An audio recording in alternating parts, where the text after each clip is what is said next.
This is why you need to know about friction. It's the secret sauce that makes moving objects behave the way they do. Needs to know the different kinds of friction.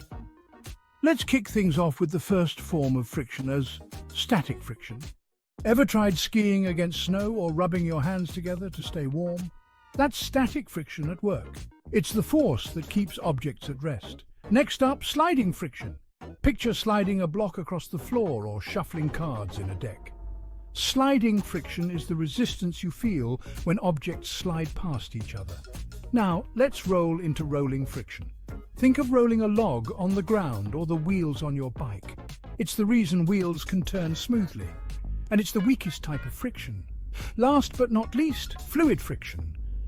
Ever noticed how ink flows in a pen or how swimming feels?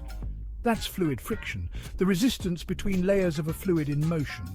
So whether you're sliding, rolling or swimming, friction's got your back. Stay curious and keep exploring with Homey Institute.